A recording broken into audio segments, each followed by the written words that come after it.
presbyters and deacons and bishops in a certain sense in the pastoral epistles, but they weren't carefully formed into a three-tiered institution of offices. Now we're getting it in Ignatius. What will become later basic church structure that lasts up until the Reformation will be bishops on top, appointed to particular locations, so the bishop will be over a city and all the churches over this city. And then under that will be priests who have certain duties, for example, administering the Eucharist and the Mass and baptizing. And under that will be deacons who have other kinds of duties in church. And they're in that 1, 2, 3 hierarchy. The deacons, too, who serve the mysteries of Jesus Christ, must be men universally approved in every way, since they are not mere dispensers of meat and drink, but servants of the Church of God, and therefore under obligation to guard themselves against any slur or imputation as strictly as they would against fire itself. Equally, this is paragraph 3, it is for the rest of you to hold the deacons in as great respect as Jesus Christ, just as you should look upon the bishop as a type of the Father, and the clergy as the apostolic circle forming his council.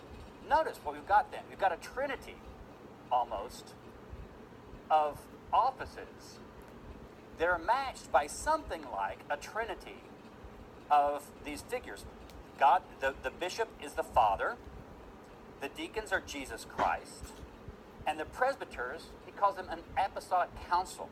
What he's doing is he's actually setting up these offices of the early church to look kind of like a law court, where you'd have a judge who sat on a die and you'd have other officials. So he's imitating Roman official legal and political governmental structures by having regional bishops presiding over a plurality of priests who then are also over a plurality of deacons. Is your hand up? Okay. So, but what makes it really odd is that he equates, Jesus, the Father, and apostles with deacons, bishop, and clergy. And so this is giving these men in these offices a great deal of power. In fact, it's giving them way more power and authority than most of us historians think they actually have had at this point. We know from other historical documents that bishops didn't have that much power until much later. Presbyters didn't have that much power until way later. So Ignatius is trying to pump up what is actually a fairly new structure of authority and institutional structure in these.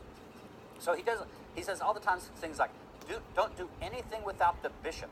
He talks about in the letter to the Magnesians, paragraph 6, he talks about the bishop's authority is the authority of God the Father.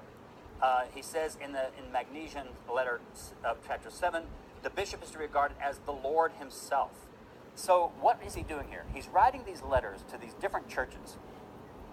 And even in fact, scriptural interpretation, the main thing about modern Protestantism is the idea that every Christian is responsible only to reading of Scripture. Scripture only. Your responsibility is to find the will of God through Scripture, through the revelation of Scripture. Ignatius totally disagrees with that. He says there should be no individual interpretation of Scripture apart from your bishop. Why? Ignatius knows what we've all learned ourselves, that you can make a text mean anything you want. And as we see from Protestantism, fracturing up into a million different denominations of churches, all claiming to be following the Bible, you can make the Bible say whatever you want it to say. And everybody does. So Ignatius also, he says, you can't even interpret Scripture on your own. You have to do that in agreement with the bishop. So what are we seeing here going on? We see Christianity, this fledgling movement, starting to imitate the structures of the Roman Empire. It's no longer a bunch of simply house churches that are loosely federated by the fact that they send letters back and forth and have emissaries between them. It's no longer an authority structure where Paul simply has to exert his authority as much as he can through his own force of will and his charismatic authority and claim authority as an apostle, although he doesn't have any paper. Nobody ever gave Paul a diploma that said, Paul the apostle is now an apostle. He couldn't refer to his, Princeton seminary, theological seminary diploma to prove that his authority. He just had to depend upon this claim that he had seen the risen Jesus, that he had had this revelation experience.